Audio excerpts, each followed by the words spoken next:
All right, thank you for joining us for another workshop presented to you on behalf of the Illinois Coronavirus Response and Relief Business Center. We are a program in partnership with the Chicago Minority Supplier Development Council.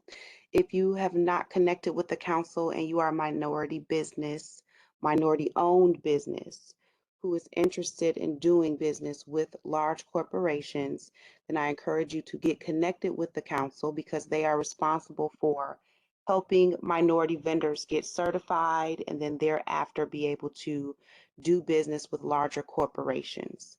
So definitely get connected with the council. To give you more information about the ICRR Business Center, our mission is to assist minority-owned businesses in urban and rural areas with understanding and taking advantage of resources and services that are being made available by our local, state, and federal government agencies due to the COVID-19 pandemic. Our way of accomplishing this mission is through education and training provided by our subject matter experts that we bring in, like Dr. Adam Callery today. We look to focus on areas such as finance, supply chain, organizational development, technology, sales, and legal. So, as mentioned, Dr. Adam Callery will be our expert guest speaker today. Dr. Callery is the managing director of Sagis Luminaire. Please get connected with him on LinkedIn. He is a wealth of knowledge in the small business, just in small business in general. So, the different components of small business, including operations, business development, marketing, finance, pretty much every component. So, if you're not already connected with Dr. Callery, I highly encourage you to get connected with him so that you can utilize him as a resource moving forward. For those of you who may not know me, my name is Christina Wynn. I'm a consultant for the Illinois Coronavirus Response and Relief Business Center. If you have questions about anything related to this workshop, getting connected with Dr. Callery, want to suggest other things that we can maybe touch on, please reach out to me at kwin@chicagomsdc.org. I'm also a business owner, and so I look to bring in speakers who can really support with those core areas of business that will help you be able to access the capital, help you be able to get the contracts and the different opportunities that become available for you and your business. We look to bring those type of people on, and so I'm always learning as well. So I love these workshops personally, and I hope that they are helping you all as much as they help me. If you would like to get in contact with the ICRR Business Center team in general, you can do so by reaching us at icrr@chicagomsdc.org. And again, if you have questions, suggestions, need us to connect you to someone, we are happy to do that. And now, as we transition out of my introduction and into Dr. Callery's presentation today, I want to allow you an opportunity to scan our QR code. It has our intake form there, and this is how we can make sure you are notified of all the workshops we have coming up through the end of June. Also, we have an in-person event coming up June 16th at Bordeaux on the south side of Chicago. And so I highly encourage you to get in contact with us by completing this intake form so that you can receive that information. And that'll be it for my part of the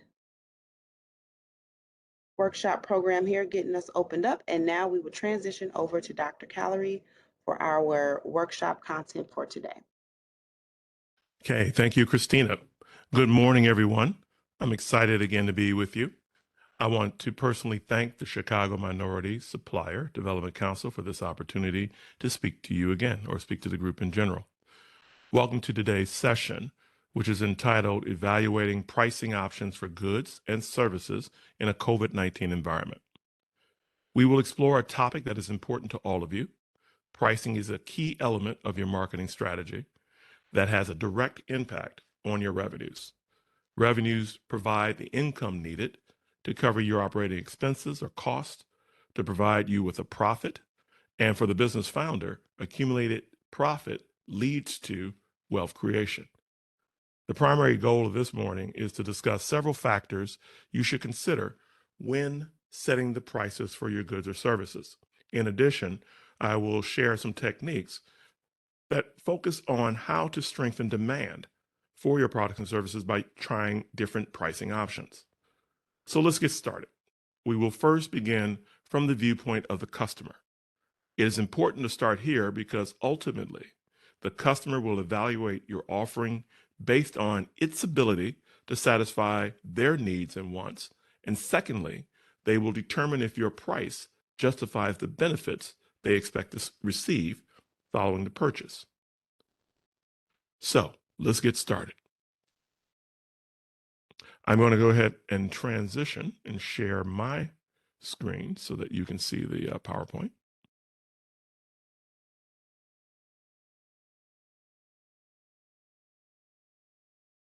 And there we go. Excellent. One more item I have to do over here for controlling the PowerPoint, and we're good to go. Right. So a little bit on me. If you haven't had one of my presentations before through the council, I've been working with the small business community now for about 11 and a half years. Primarily, I've been working through two national programs.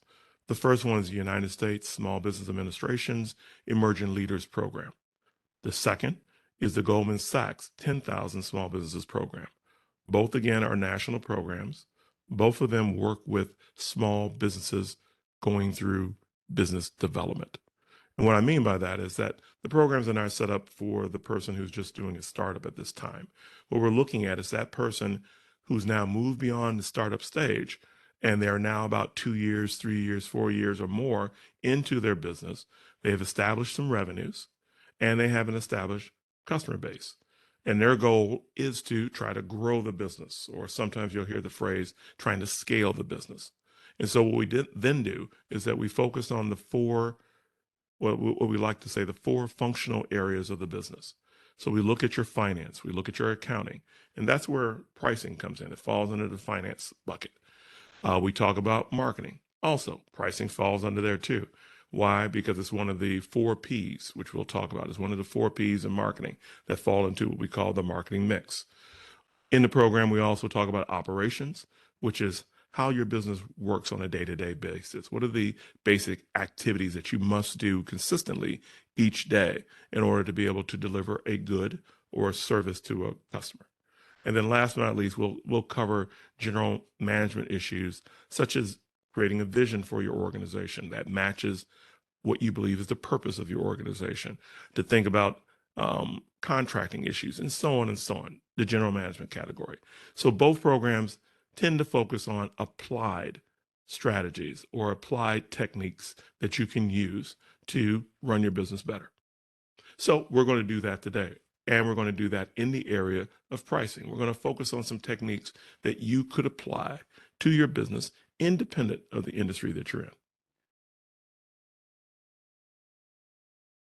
So let's think about it from a customer's viewpoint, pricing. All of you have been in a retail store. And typically, let's say we go into a Target, we go into a Macy's, we walk into a Walmart, and we're looking for an item, in this case, a piece of clothing.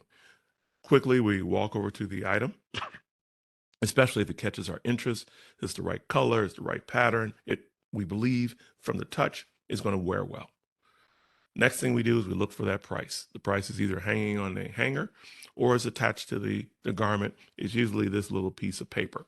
And then we look at it and we make a decision whether or not to buy. We also see pricing in a different retail setting. This one would be in a Best Buy, maybe. Also, could also be in a Target, but in a different department. Excuse me. There we would see it maybe in the electronics department or in the computer department. And we walk up to the computers and they don't do what they used to do. They used to attach the prices to the item. They don't do that anymore because it takes away from the look. So what these retailers do, they go ahead and they put that price on the shelf on a little tray. And then we walk up and we take a look at the price and we make a decision whether or not we believe this price is equivalent to what they say the attributes or the features are of this product, and whether or not I believe those attributes or features are what I'm looking for in order to satisfy my current need. I need a computer, I need a laptop, I want to make sure it's not too heavy, I want to make sure it can run my programs, so on and so on. And then I have to make that price comparison. So that would be in what we call the retail electronics area. Lastly, if we walk into a large Walmart, we're looking for a household item, toaster, iron. Again, could be clothing, could be something for the dog, a small throw rug for the bathroom. We're looking for something for the household, right? And when we walk down those aisles, things catch our attention. So when we look at this picture, we see that big word, or that word that starts with R, rollback. It means what? There's a sale, there's an adjustment to price. And if it's rolled back, it means that price has been lowered. And that's enticing. That's something important to a customer. That's one of those pricing techniques. I'm telling you, without telling you, that this price you're looking at, that 1977, is lower than it was before. How much lower? Well, look in that right corner. It tells me there was $24. Now I have to decide as a consumer whether or not I believe that $5 difference is worth me buying that crock pot that you see in front of you. Okay? So 3 different retail situations. Looking at clothing, looking at electronics, looking at household items. This is what consumers do all the time. We call it shopping. But what's underlying that word shopping? What do I need to know as a business owner? Well, what I need to know as a business owner is that from the consumer's viewpoint of pricing, they're trying to seek, or they're trying to save as much as possible. They want to do a minimum outlay. They don't want to have to spend more than they have to. Now, you may say, okay, what that means is that every time I set a price, I got to lower the price to the lowest denominator. I got to bring the price down to the floor in order for people to buy. No, that's not true. It just states that they want to spend as little as possible and still get the benefit. So when I buy a car, I can't walk into a Kia dealership and look at a brand new Kia and it's labeled $24,950 and expect to be able to haggle the price down to $1,500. It's just not going to happen. What I want to do, though, is see if I can try to bring them down a little bit past the 24.5, maybe down to 22,950. So again, I want the car. It has the features I want, but I'm trying to get in there as low as possible because then I feel I've gotten a win. Maximize spend by purchasing the largest quantity or the highest quality. You see this all the time when people go out and they're looking for a designer purse or a designer knockoff, right? I'm going in, I want the look of a designer, but I don't want to pay that price for a designer item. So then I go to the stores that will sell the knockoff, right? But then even then, I want to make sure that design looks appropriate. It looks as close to the original as possible, but I'm looking for good quality because if the quality isn't there, people are not going to be tricked. They're not going to be fooled that this is a knockoff. People do it all the time, right? So I'm still looking for quality. Or maybe I'm on the other side, I'm looking for highest quantity. I'm going to a grocery store and I'm making that choice of, buying apples. Can I get 5 apples, 6 apples for $6? Can I get it 6 apples for $3? So I'm trying to come in, spend as little as I can. Or in other words, I'm trying to maximize my spend, maximize the spending of this $3 and get as many items that I want as possible. Spend the least, but perceived by peers as purchasing the best. This goes into that designer category again. I want to feel proud of what I've bought. I can go to H&M and buy an outfit.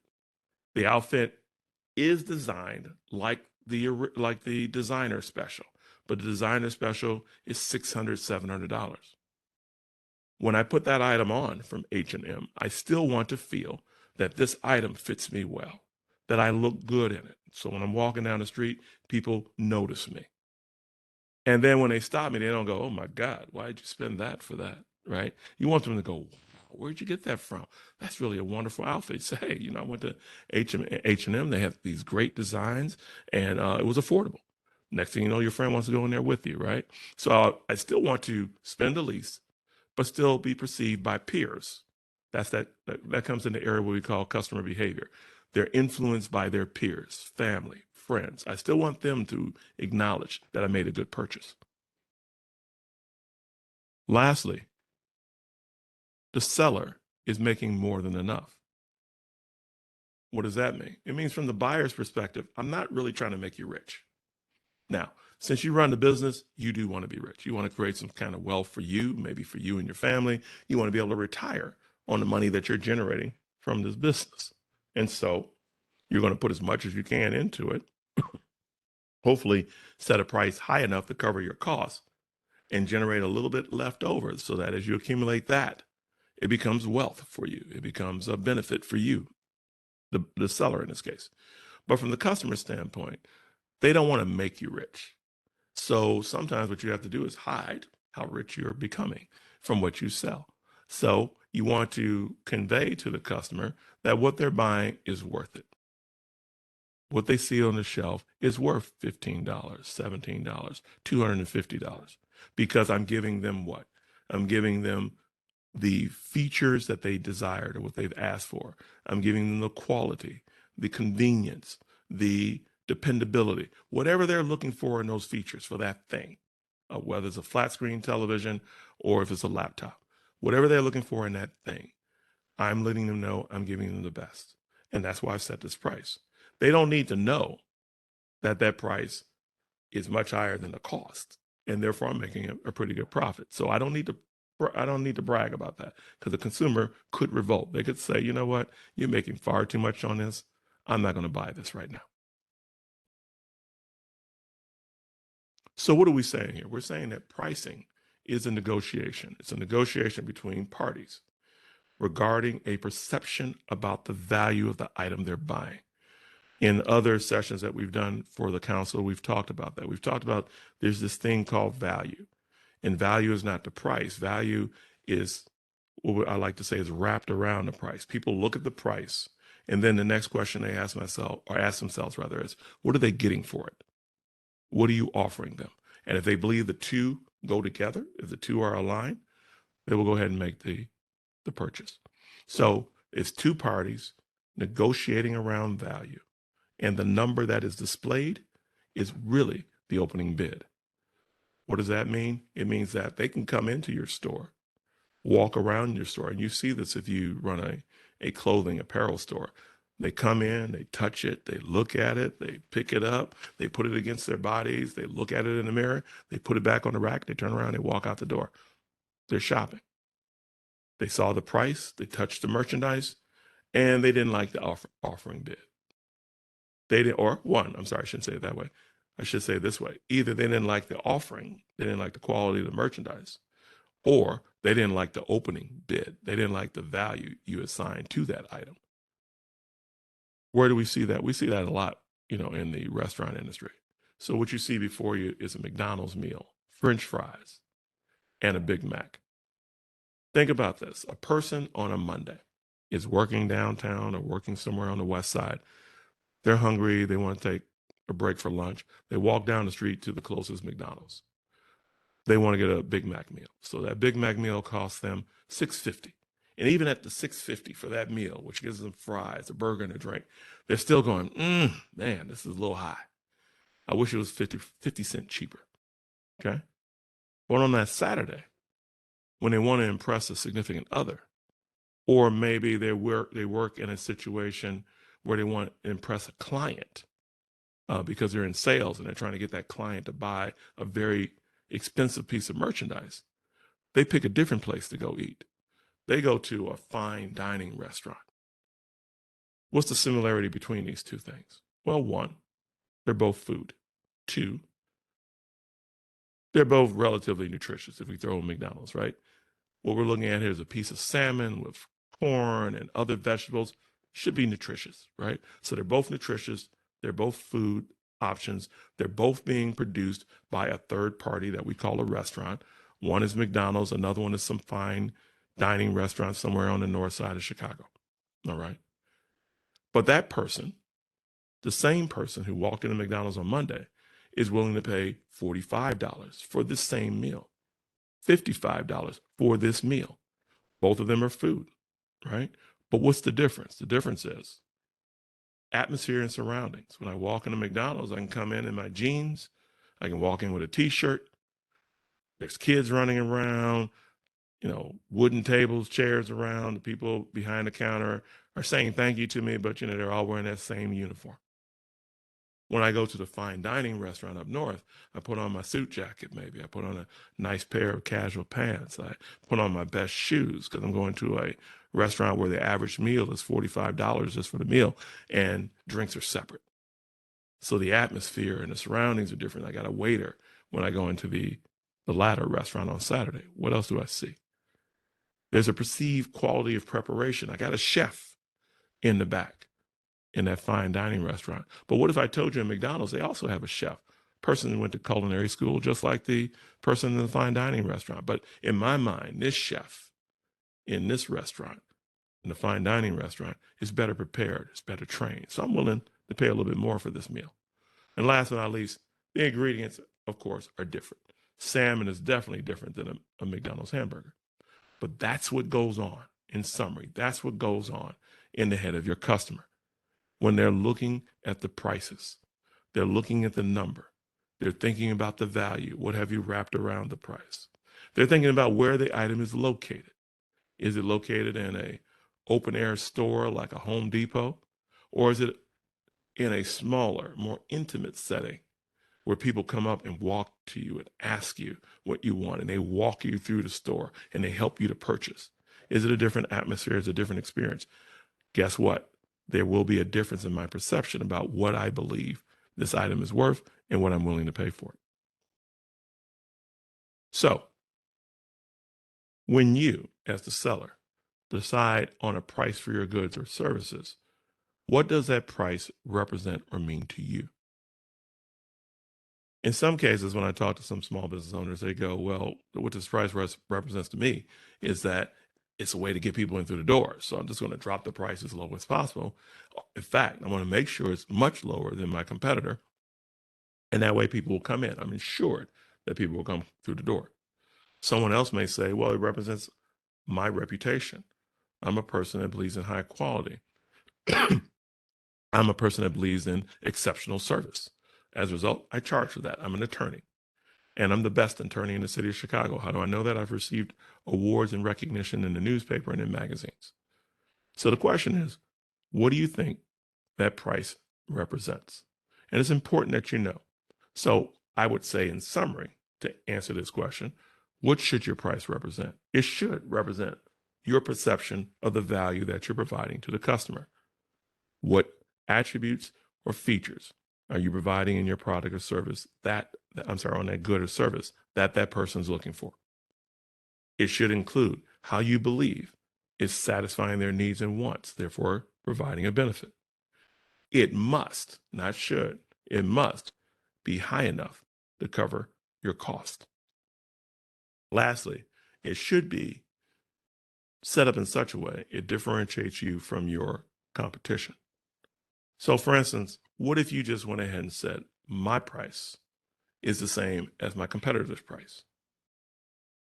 And you're doing that because you want to make sure that customers now have to make a choice. But you may be surprised that customers may perceive that as your product is no different than your competitors. And what if your competitor is the worst one in the marketplace? Now you've matched their price. So if people have experienced your competitor, they may say, wow, Adam's not much better than a competitor. They're at the same price. Let me continue to search. And you'd be surprised. Sometimes people say, maybe I need to pay a little bit more. It's a phrase they'll use. Maybe I need to pay a little bit more to get what I'm looking for. And they'll look past your competitor, they'll look past you, and they will pay a little bit more. So where am I going with this is that you need to understand what you're offering to the marketplace. Is it truly better than your competitor? Have I conveyed that? Have I told people that? So they understand that when they walk through the door, that my product is competitively better than my competitor. That's why my price is a little bit higher. Or if my price is lower, it's not because we're worse than my competitor. It's because I'm trying to offer you the highest value possible at an affordable price. There has to be intention when it comes to setting your price. So, rest of the presentation, what are we going to be covering? We want to explain the need for a pricing strategy during COVID-19 and after COVID-19. We want to establish a linkage, a tie between pricing and the demand from the customer and supply. Supply means what you offer to the marketplace. We want to define what we call pricing dimensions. And then we want to discuss various pricing strategies that any of you can use when you sit down with your team. If you have a management team, let's say a partnership, or if it's just you as a sole proprietor, these are some pricing options you can look at. So for this rest of the presentation, we're going to be in the head of the seller. We're going to be in the head of you, the business owner. Okay. So in many cases, when I talk to people about pricing, or I talk in this case, I talk to business owners, nobody wants to talk about it. Pricing is taboo. So they may talk about their overall revenues.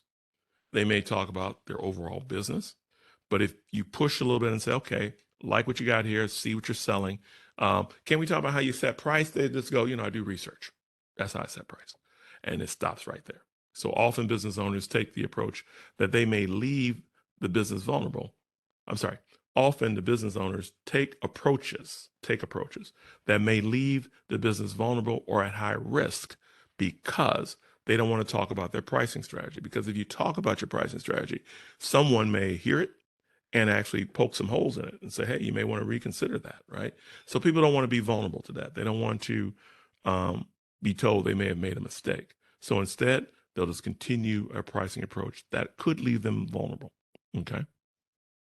So they'll say to us, it's a secret. I don't want my competitors to know. So the reason why I'm not telling you is because you may tell my competitors. I'll just match my competitor. We just talked about what the issue is around that.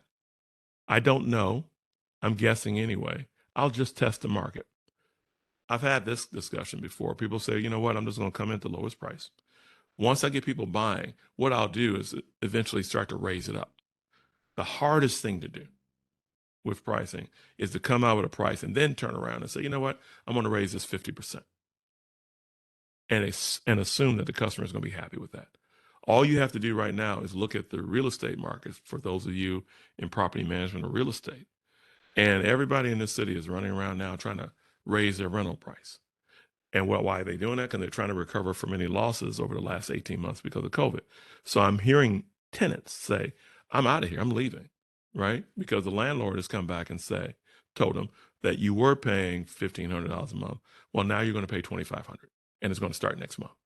No one can cover that kind of gain or that kind of increase in their rent when you know their jobs are not paying that kind of increase in terms of promotion or raises. What's going to happen is that you're going to end up with a whole lot of vacancies and a whole lot of vacancies quick.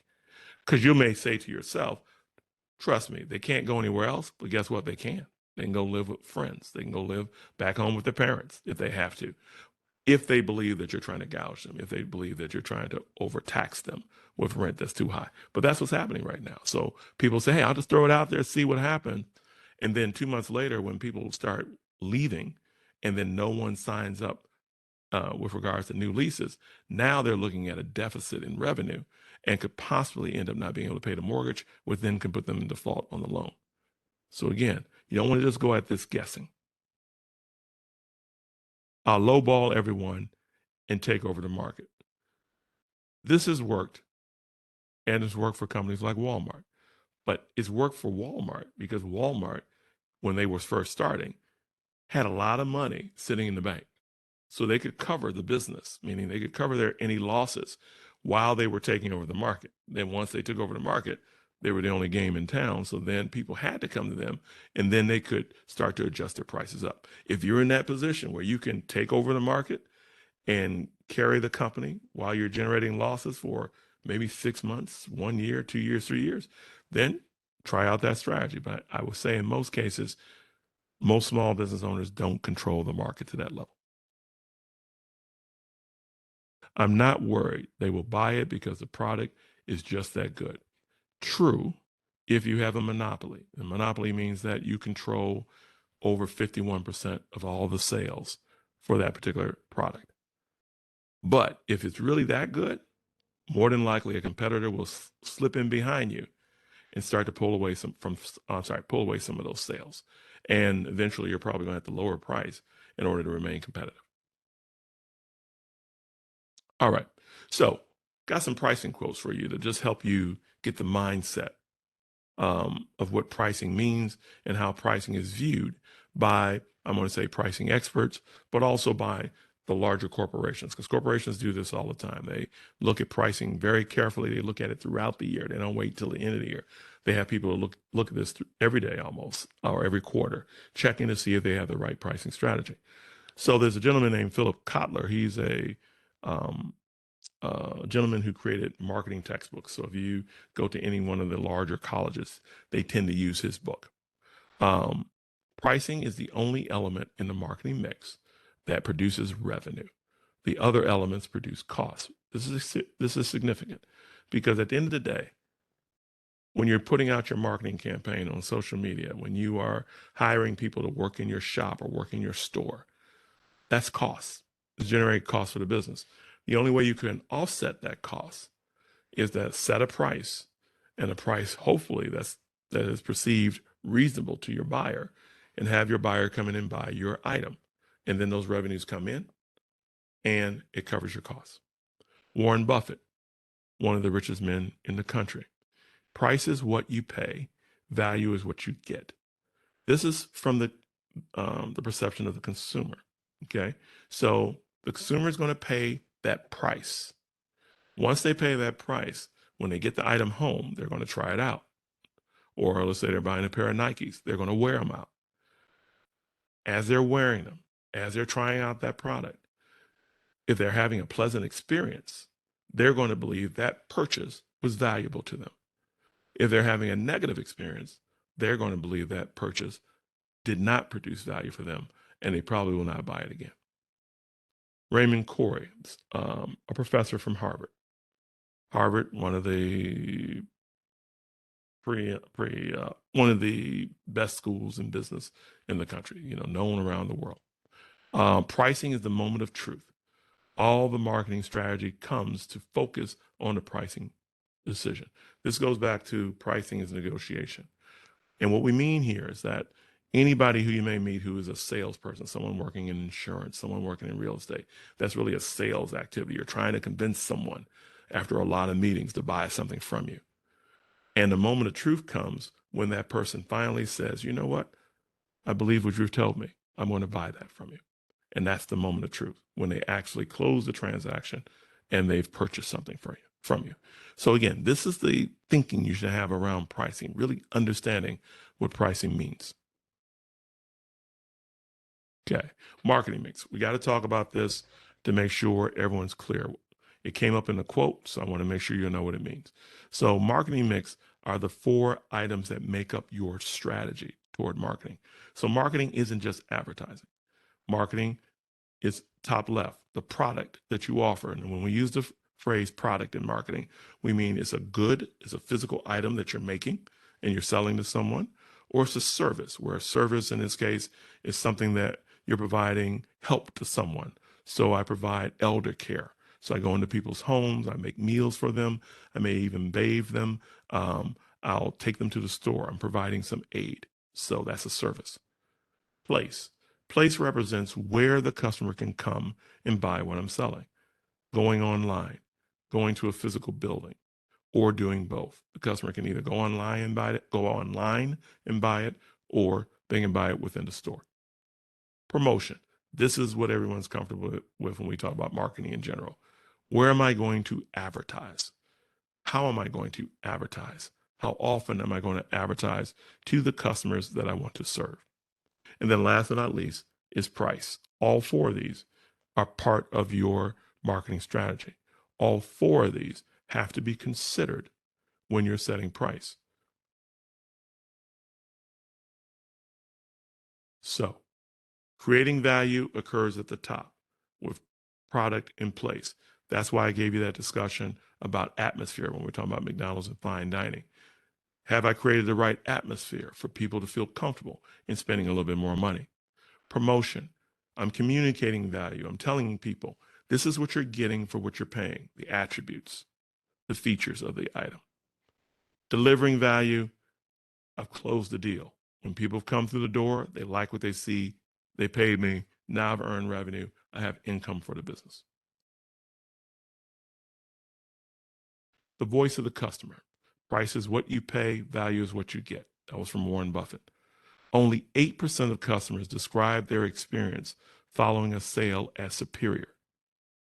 Think about that. Only 8%. Now you are doing 110% every time somebody runs through the door. But if you had 100 people walk through the door, only 8% really believe you're doing a lot, which is kind of scary. Yet 80% of the companies believe the experience they provide is indeed superior. So on the seller side, they believe that everything I'm doing for the customer is perfect. And when I talk to business owners, when you perceive that they're angry or upset about something, when we talk about the business, it's usually around, I really thought I would actually have more people coming through the store than I have right now. Can't understand what I'm doing wrong. And what we talk about in marketing is that if you can't figure out what you're doing wrong, it may be time to go ahead and survey your customer and find out what they want, what they're expecting, what they want to experience, and try to meet them there versus trying to assume you know what they want. That's what this paragraph is talking about. In many cases, we assume we know what they want, and then we're just disappointed when we don't get what we were expecting. Customers have a different language and express both their satisfaction and frustrations in words that only they can voice. So a customer can be frustrated with what you're offering and never tell you while in the store. But if they're with a group of people, as soon as they clear the door, they're telling their friends immediately what they didn't like about what you had or what they didn't like about your service. So a different voice. The voice is when they're in the store, they're smiling at you. They're giving you that positive head nod. You're feeling pretty good about the engagement. They leave the store, all of a sudden they frown and they're telling their friends how bad you are, or they're going to Yelp and putting in comments in Yelp. So why must the business owner speak and behave like a marketer, not as a consumer? A consumer is, I'm assuming that everything I've done for you is perfect, right? I need you to think like a marketer. A marketer says, I need to understand what my consumer is looking for. I need to understand what my consumer is demanding. All right. So 3 parties exist, and they're all part of this, what we call the sales exchange. So I have something to sell. Someone has money to buy. That starts the exchange. So I have the seller, I have the buyer, and I have this other person out here on the side, the competitor, because they're offering something different, a competing option for for my buyer to look at. So I'm always dealing with that. I'm always dealing with, hey, what does the buyer want? And I'm also dealing with what have they learned about my competitor, and do they like my competitor a little bit better? So let's look deeper into the seller. From the seller's perspective, in the middle of this exchange, in the middle of this transaction, I'm looking for market acceptance. I want something out of this. I want you to accept what I'm offering to you. I want you to be happy with what I'm offering to you. I definitely want to earn a profit. I want to cover my costs. That's cost recovery. I want to create a reputation, which we might as well just call a brand. I want you to say when you leave my store, that was the best experience I had, and Adam was a great salesperson, or Adam is a great business owner. I like the way he's trained his people, and they were all very courteous. That's my reputation. So I'm trying to protect that as a seller. The exchange continued. From the buyer's perspective, they want satisfaction of needs and wants, and they want a satisfying experience. Foremost, whatever I'm selling, it doesn't matter. I need to focus on doing this, satisfying the needs, the wants, and creating a satisfying experience for my customer. If I at least do that, when they walk out the door, even if they don't buy from me, they at least they will not put anything in Yelp that will damage my reputation. They're also looking for a fair value. The competitor, the competitor is also looking for something. They're looking for something to create a competitive advantage over what you offer. Competitive advantage just means that they add an additional service, they add an additional feature to their item, and that is attractive to the customer. And so now that customer moves from you over to the competitor. So they're trying to figure out what that competitive advantage could be. They're trying to get a higher market share. So in marketing, that means if I have 100 items that people can buy in the market, currently I sell 30 of the 100. What I would like to do is be able to sell 40 or 50. I want to have a higher market share. Higher market share means more revenue. More revenue, of course, means more profit. Okay. So those are the three parties. That's what they're looking for in this transaction, in this sales exchange. So as business owners, you must have a consistent pricing strategy. You got to be consistent here. You can't be bouncing back and forth. So when I stated earlier, if I come out to the market with a brand new product at a certain price, I have to think through that price because I don't want to come in too low. Find out later I could have charged 30%, 40% more, but I can't come in low and then immediately flip the price up and assume I'm going to keep demand or keep people coming through the door. People are going to revolt. How do I know this? Well, when Apple came out with the iPhone, we started to see this. Apple came out and they did a little reverse strategy. They came out at a very high price. And people who really, really, really, really wanted the phone charged in through the door, and they paid a very high price for it. Within about 30 to 45 days, Apple said, wow, these people really like the phone. Let's sell it to more. And they dropped the price significantly. So I can't remember the percentage, maybe it was 20%. So the price, if it was selling for $400, they drop it down to $350 or $375. But it was significant enough for people to go who just bought the phone at the higher price to go, wait a minute, I just paid you, $400 for this phone. And within 30 days, you're offering the same phone to $325. I've been robbed. So then Apple had to turn around immediately and work with its partners to give people gifts. So they started giving them screen protectors or those rubber holders to protect your phone in case you drop it. They just gave it away free. They didn't give it away when they first bought the phone, but they turned around and gave them something of equivalent value to cover that difference. So whatever they believe $50 would look like in the mind of those buyers, they gave it to them in terms of other products. And that sort of quieted things down. What did Apple learn? They learned that they know all along they were going to come in at a high price. But when they make the decision to drop the price down to bring in more buyers, they will delay that decision. They will delay it till a period of time further down, maybe 9 months out, 12 months out, when people don't feel too sensitive to that. And then they can bring in more buyers. So when you look at Apple today, that's what they do. They come in at that high price for that new model. Then they wait a while, maybe 7 months, 8 months. Then they turn around, announce a new model, and then they drop the price of the older model. And they could do that within the same year. And they drop it by $200 or $300. And now more people buy that older model. So as a business owner, you must have a consistent pricing strategy that adapts and looks at the pricing decision through the eyes of the consumer. You want to ask yourself, why should someone buy my product or service? How will they know I will do what I say? As small business owners, this is one of our number one challenges, and I'm a small business owner too. We are competing against more established and bigger businesses, people who have names, Target, McDonald's, Five Guys. And I have a business that's in one of those categories. So every time I meet someone and say, hey, what do you do? Well, I run a little store. My little store sells A, B, C, and D. The customer's automatic, or the potential customer is always going to go, oh, yeah, I know this big company that sells the same thing. And then they're going to say, well, why would I buy something from you, that same thing from you? I can go to Home Depot and buy that. Why would I buy it from you? So I'm going to have to convince them, right, that I know what I'm talking about. I have to convince them that my store is here for the long haul, that they'll always be able to come back and talk with me, that they'll always be able to come back and buy additional items from me. So I have to convince them of that. Why should they believe in me?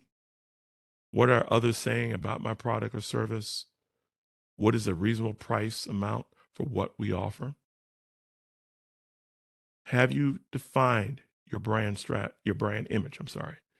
Your brand is your reputation, the promise you make to your customers, and the message you send out to the world. So have you actually defined what that image should look like? Because that should wrap around your product as well. Okay. And how do I know if it's a reasonable price that I'm offering, that I'm about to set for this product. I need to go out into the marketplace and look around and see what other people are pricing for a similar item. So I shouldn't go in blind. I should know what other people are offering for this similar product. Write it down, put it in a notebook.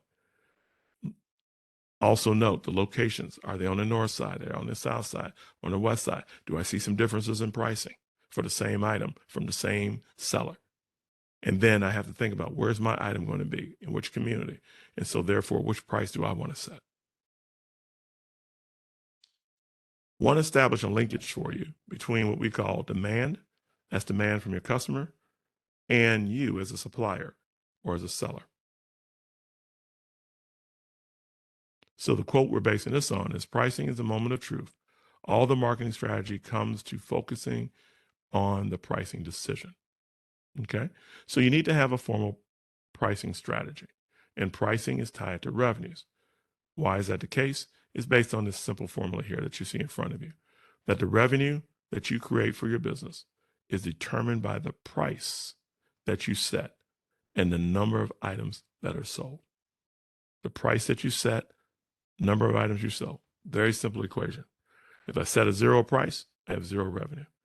If I put $1 on that and I sell 100 items, I made $100 in revenue. What we find out is that as we look at this equation, the equation changes a little bit depending on the industry that I'm in. So if I'm in the grocery industry, retail industry, rental industry in this case, I'm renting an apartment. I don't want to say renting an apartment. Let's say rental in this case, where I'm renting like televisions or furniture. I usually price it by unit. In this case, the number of units. So I put $1 on there for each unit that you buy. So I walk into the grocery store, I may tell you that apples are priced at 20 cents per apple. So you buy 10 apples, you're going to pay 10 times that 20% or $2. If I'm in professional services, typically that's a maintenance shop, like an automotive shop, health services, consulting. I'm sorry, I did consulting separately, but it can also fall into consulting as well. I can charge you a price per hour, like an attorney. I will do this work for you for $100 an hour. So in this case, you need a contract developed, and this contract is going to help you in a future negotiations with one of your clients. I will charge you $100 an hour to prepare that contract. So professional services, we tend to charge by an hour. Automotive shops charge by the hour. I can also, under professional services, charge what we call a flat or a fixed fee. I could tell you I will do this work for you for $2,500. I'll do this work for you for $100. So I'm a landscaper. I come to you and I tell you, for a home of this size, a bungalow on a standard city lot, I will charge you $150 every trip to cut your grass and trim your hedges. Standard, flat fee, $150. And every time I come back, charge the same thing. So that would be what we call a flat fee. And then I will tell the client, here are all the services I want to provide for that dollar amount.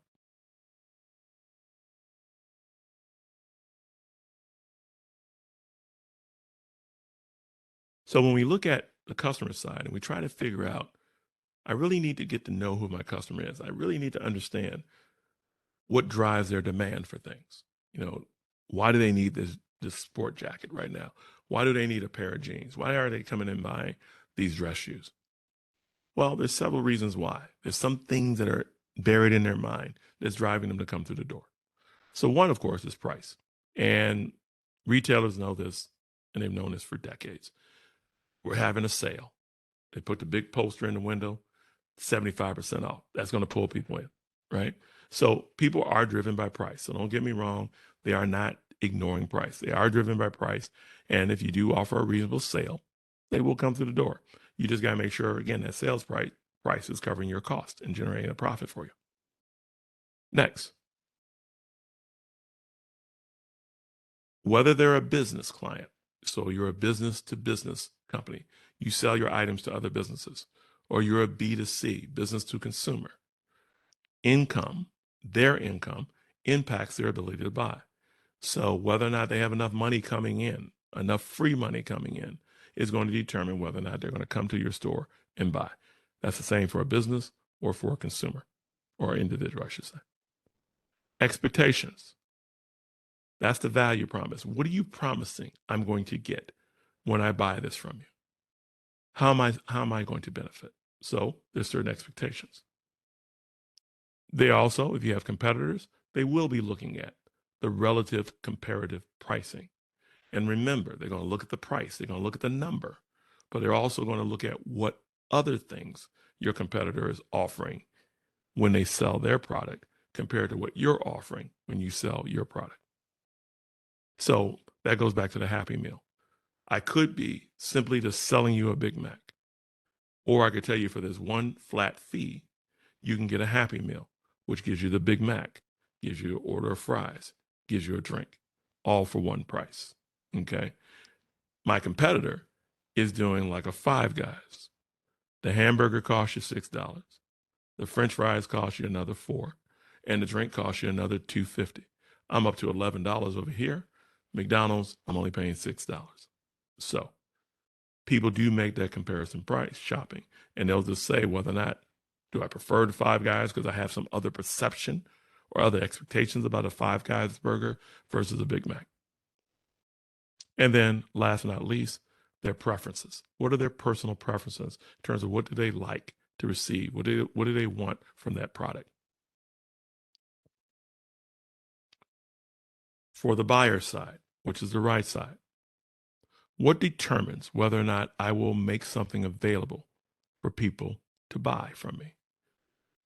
What helps me to determine or factors I need to consider when I set my price?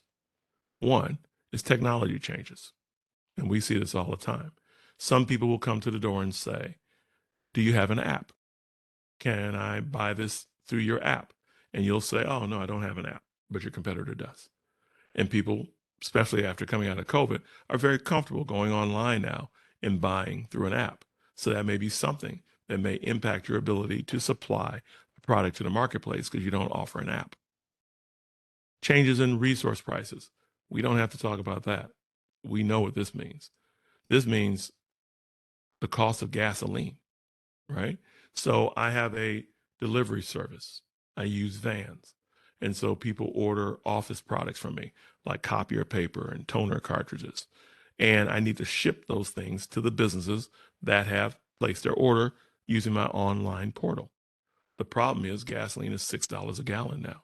So because of higher fuel costs, I'm now having difficulty deciding how far out I will go to service a client. Before, I was willing to go as far as Aurora, and my business is in Chicago.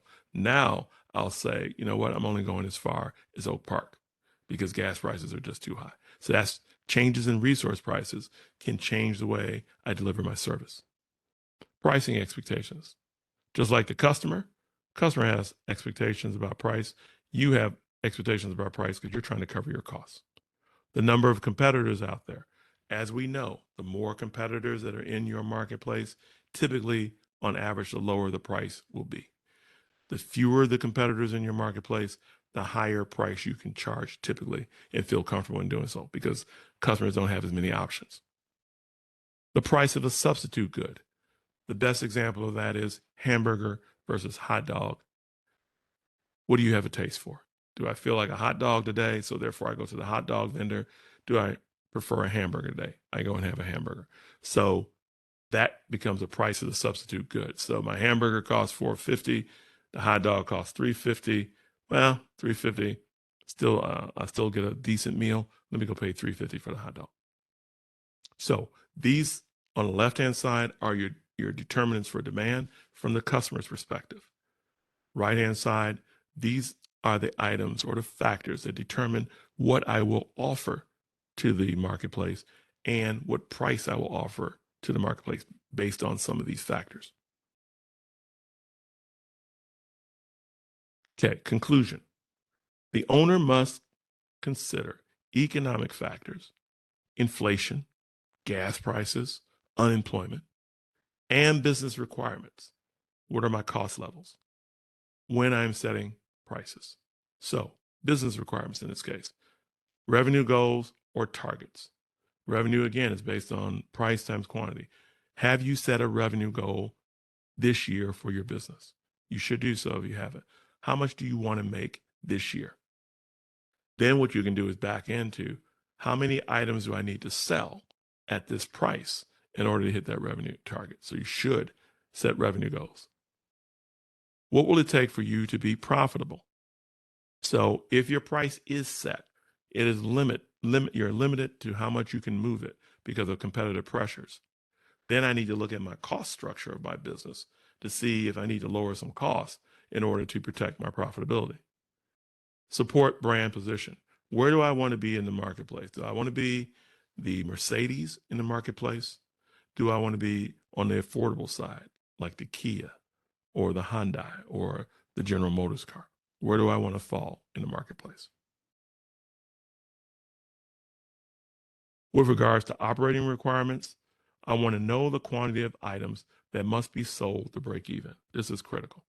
So if I set the revenue goal and I know what my costs are, I want to go ahead on a piece of paper on the envelope and calculate how many shirts, pair of pants, how many meals, if I'm in a restaurant, if I'm a real estate agent, how many closings do I need to have in order to pay for my fuel costs, be able to pay my real estate fees? How many I need to have in order to break even? Pricing should be set to pay owners compensation requirements. You should be paying yourself. So you want to set a price that at least pays you some level of salary. Loss occurs. Owners must use personal funds or third-party funds to keep the business alive. What does this statement mean? If I do end up generating a loss, revenues are less than expenses. Losses are not just paper losses. They are real. They have a financial impact. What it means in business terms is that the business did not have enough money to pay current costs. I, the founder, had to reach into my pocket, pull out a credit card, and cover a cost for the business. Or I had to go to a third party, borrow money from the bank, or I had to borrow money from family. What I need to remember is that eventually I will not be able to borrow if I continue to lose, because people will get tired of lending me money. So that is what we consider an operational factor that I also have to consider when I'm pricing. I want to make sure that I'm not generating losses immediately because I set a price that's too low. Okay, defining the pricing dimensions. So we're getting close to the end here. So these are one of the things you want to think about. So there are 5 dimensions to pricing. The nature of the market that I serve. The nature of the market. So the nature of the market, I sort of hinted at that earlier. In my marketplace, I have a lot of competitors. So I'm going to be a little restricted to how high my price can be unless my item is perceived to be the best in the industry, the best in the marketplace. And people are dying to buy what I sell. That's the Gucci's of the world. Competition in general. What do we mean here? I can look at the number of competitors. That's the first bullet that's in my marketplace. I can also look at the quality of the competition. Coming out of COVID, we know for sure that a lot of companies are suffering right now. So your competitors could be one of those companies. Maybe this is an opportunity to take advantage of that because they're going to have to hold their price because they're trying to bring in money, or maybe they're forced to drop their price, right? So they can stay alive. This is your chance either to come in and hold your price and offer more wraparound services, or maybe bump it up just a little bit. Offer more wraparound services to differentiate yourself from that competitor, to even pull more of those customers from the competitor and pull them to you and actually hold a higher share of the market. Your marketing strategy. Those are your 4 Ps: your product, your place, your promotion, and price. Have you thought about all 4 of those areas? What are your actions? What are your plans for addressing those 4 areas this year to make sure that your strategy is consistent, to make sure your pricing is thought through and intentional? The customer and value promises made by you. This is all about reputation, right? Running a business is all about reputation. So what promises have you made to the customer within that sales transaction? What have you promised that they will be able to do with your offering, with your good or service? Did they actually get that benefit? Yes or no? If they didn't get that benefit, then guess what? You may owe them you may owe them some money. Meaning you're not going to give them the money back, but maybe you need to drop your price or adjust something in your product to make it a better quality. You're going to have to take some action in order to make sure that promise is met. Okay? If you're meeting your promises, then you thumbs up, everything's good. General business conditions, wow, we've already experienced that, a pandemic. So that was unusual. But what should we learn from that? It can happen again. It could be it could be Ebola, it could be monkeypox. I don't know. It could be something else that takes the attention of people, that actually has some physical impact on people, and government says, out of safety, we're going to go ahead and shut down this or shut down that. And you could be one of those industry members who have to be shut down. What will you do? Do you have a reserve, financial reserve, to cover you in case things shut down? So there can be things that happen in the general environment that you don't have control over. Changes in government regulations, changes in preferences of your customer, changes in the number of competitors in your marketplace, changes in technology that require you to create an app or make your website more dynamic so people can go online and actually buy from you. Check the time here. Okay, we're almost to the end. So these are the last piece here. Discuss various pricing options used within the marketplace. So this, I would like to say, is a template for you. All of these are options that are available to you. You can pick one or you can pick a couple, depending on how many different items you have for sale. Okay. But remember, these are all approaches to pricing. And I would suggest that what you do is you study them, understand them, see if they're common to your industry. Because if it's something that's not common to your industry, it may even surprise your customers. It may surprise them in a beneficial way, or it could surprise them in a way where it causes them to think a minute, right? So you want to make sure that it's a pricing option that's not going to be confusing, that's not going to cause you any particular hardship, but it could also stimulate demand for you. So whenever I'm setting a price and I'm trying to make a decision about which option to look at, here are some ways or a checklist you can use. One is profitability. My one business objective is that, in fact, we'll back up. One way you can look at this is say, I'm going to set an objective for myself. I've decided that I'm going to set a revenue goal for the rest of the year. And I have a certain objective I'm trying to reach from these prices that I'm setting on my goods and services. My objective this year for 2022 is that I want to be more profitable. That's my objective. Maybe my objective is to sell more than I sold this time last year. Maybe my objective is to match or meet where the competition is. Maybe my objective is to share and help the customer understand that my product is premium. I have this high-end spa located on North Michigan Avenue. My rent is expensive. The people who I service are your celebrities. So therefore, I want people to know I'm a premium service. So the price that I'm set will send that message to them that I'm premium. I'm a discounting organization. I'm very much like Walmart. I'm trying to get as many people through the door as possible. And I believe, based on what I'm selling, it's considered a commodity. So people are price sensitive here. People are looking for affordability. So I'm going to come in at the lowest price possible that allows me to still achieve profitability, allows me to cover my costs, but I'm going to drive higher revenues because I'm bringing more people through the door. So what we like to say here is that pick an objective. Maybe it's one, maybe it's two, but at least pick one objective: profitability, volume, meeting the competition, premium, or discounting. Use that to drive your decision making about how you're going to set your price. And now let's take a look at some of the options. So there's many. I won't go through all of these because you're actually going to be able to view this on your own later, but at least we'll hit a couple. So one option you can do is what we call price skimming. Set a high price for a new offering What's the rationale? Maximizes revenues. You're selling lower volumes, meaning you're not selling to as many people because not everybody can afford what you're selling because you're trying to sell it at the highest price possible. And it's considered to be what we call a premium price strategy. It's the salon, it's the spa, it's the high-end spa, um, the high-end restaurant approach.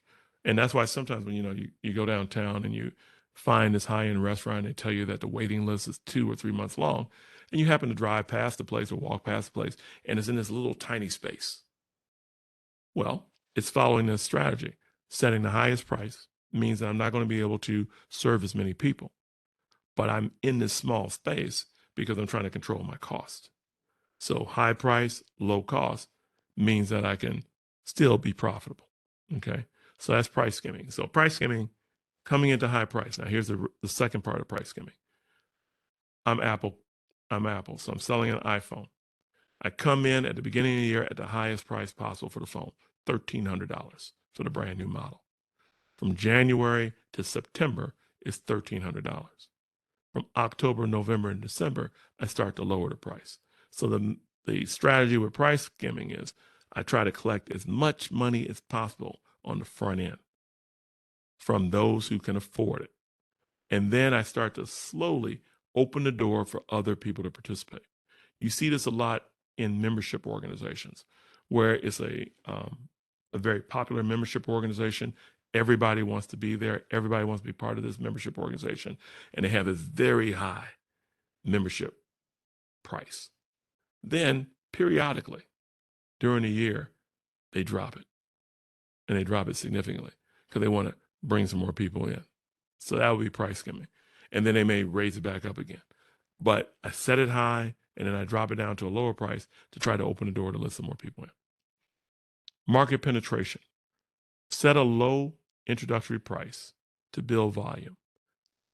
Sorry, to build volume quickly. I want to put a check mark there. To build volume quickly and expand market share. So my strategy here is that I'm trying to build market. I'm trying to pull more people to me, pull them away from my competitors. So I set a low introductory price. So what am I doing? I'm building awareness and interest in my product. And I may be doing this as a pilot. I'm trying to see if people are interested in buying it. So I'm running a bakery. I'm selling cupcakes and cookies and cakes. So I set a relatively low price, introducing myself to the marketplace. That brings people in. If I'm using that strategy, I got to make sure that I'm really controlling my costs well. And here's one many business owners, especially small business owners, don't think about: price discrimination.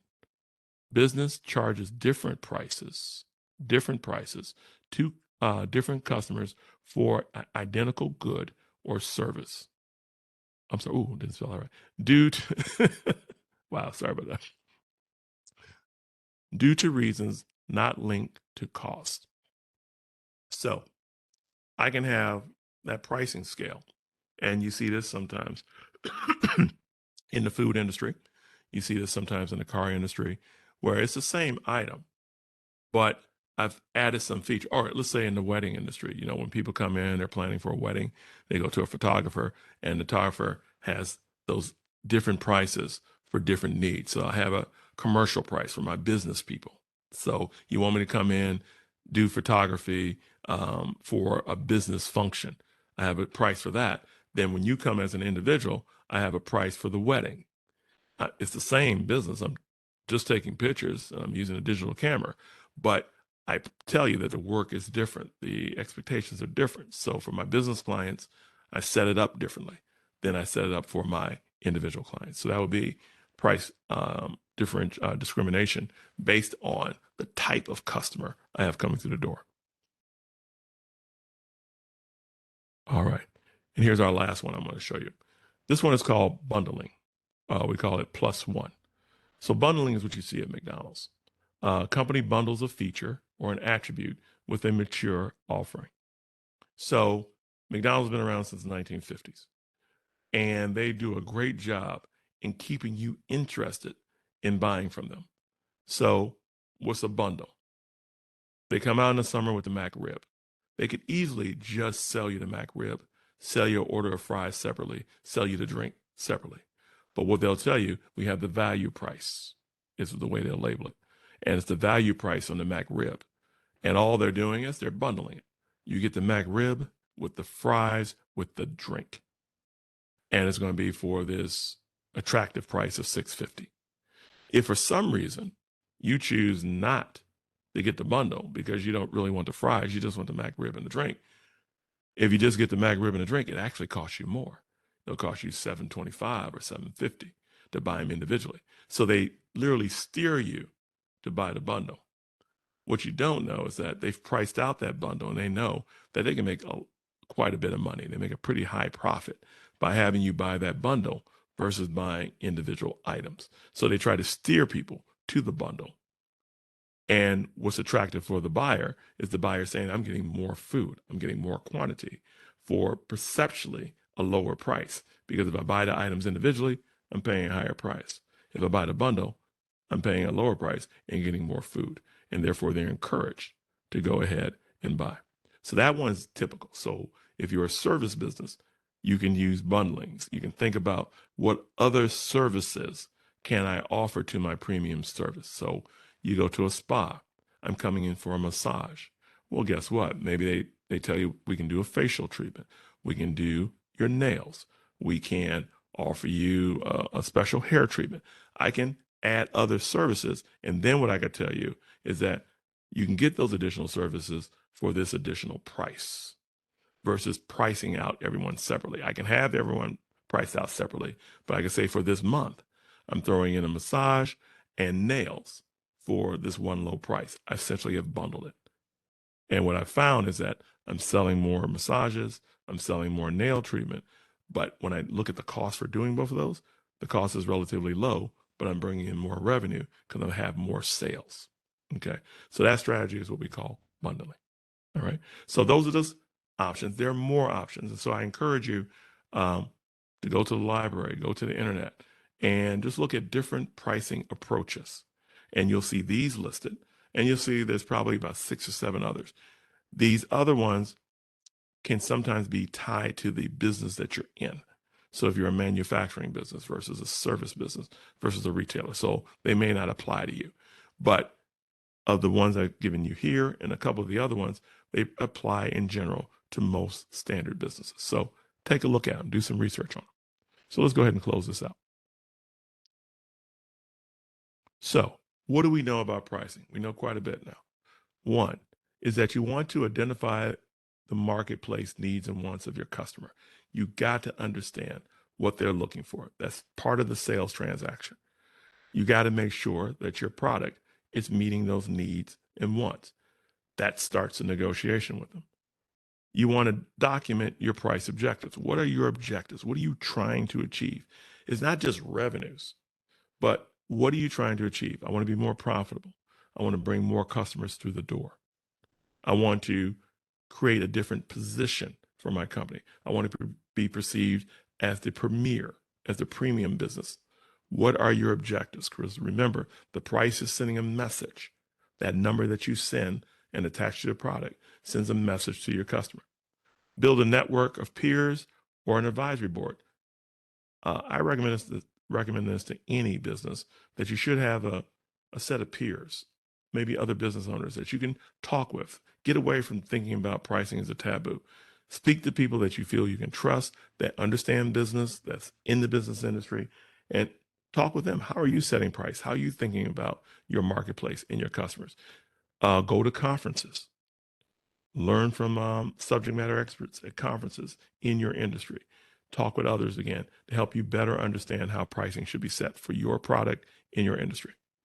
Define your go-to-market pricing strategy.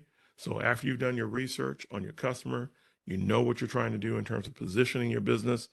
Now, write it down, define it, talk about how you're going to advertise. Are you going to do social media?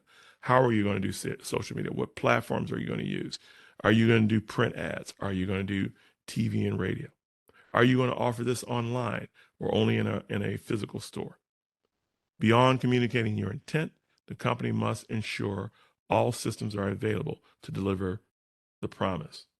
This is important in the COVID environment because COVID introduced people to at-home services in an exaggerated way, or in a way that we feel that we're on steroids. People have gotten very comfortable now in trusting small business owners to deliver items through the internet. If your business currently doesn't do that, then that becomes an issue, right? You're saying from a customer service standpoint, I'm here for you. I do the best for you. I'll meet you where you're at, but yet you're not offering an online access to your product or service. So you have to think about, what are people looking for today as customers? Will their behavior change, their buying behavior change toward you if you're not also offering that option to them? Their ability to use an app to access your product or service. I'm sorry, your good or service. Offering a web page so that they can go out, research your company, understand what you do and what you're all about. Also, maybe provide them a physical location for them to come. Look at what Amazon has done. Amazon has cornered the market in online sales, but in the same token, they realize customers still may want to return things. Some people don't feel comfortable just going to a post office box and drop it in the mail and hoping that it arrives back at Amazon.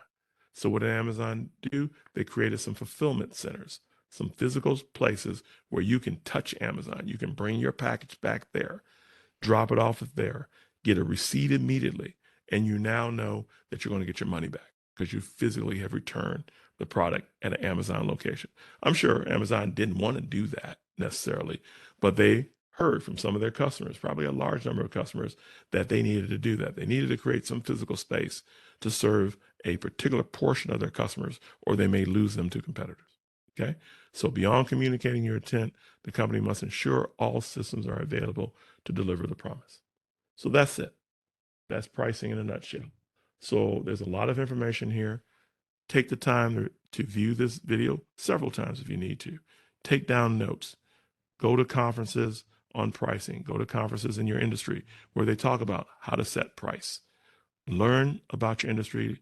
Learn as much as you can about how your good or service is being sold by others, so that you can then decide how you want to do it for your business, and also how you want to set a price that is going to be beneficial to your business as well. Thank you so much. Hope you enjoyed this presentation. Thank you, Dr. Calorie. That was amazing, as always. And I love this particular walk away or takeaway that you gave, and saying to really utilize conferences, because I think that's not something that's talked about as much as it could be. Conferences are really where you need to be to not only gather industry information, but meet the people, the decision makers, the people who are really leading and trailblazing, and it's just, the opportunities are endless, but you do have to make that investment in yourself and your company. So I That is won't get true. off on a tangent about that, but this is a great workshop. It really was, and I just love that closeout to it all, because that's very important. So we Well, I just want to appreciate share you. with you. Oh You're yeah, raising a wonderful point. I mean, that is a significant point, because I know yourself, we've talked about it, others have talked about it. Most entrepreneurs feel isolated. They feel like doing it all by themselves. right, And they say, where can I turn? And they tend to turn to their community, and the community doesn't have the information. But if you go to these conferences, you're going to meet others who are doing the same thing you're doing. And they're in different markets. So you don't have to feel the pressure that they could be one of your competitors, because they're out in California, you're here in Chicago. So you can sit down and exactly. talk to them and get a sense of how they're doing stuff, and you may learn from them. Hmm. Absolutely, absolutely. Well, this was phenomenal. As always, we love having you. We appreciate your time that you've dedicated to this program, and offering your expertise and your information, and your willingness to speak with our clients as well. So we look forward to having you again in the future. Hmm. And for those, again, if you have any questions, you are always free to reach out to us at icrr@chicagomsdc.org. I'm going to go ahead and stop the recording and close us out. All right. Excellent. Thank you so much. Thank you. Bye. Take care.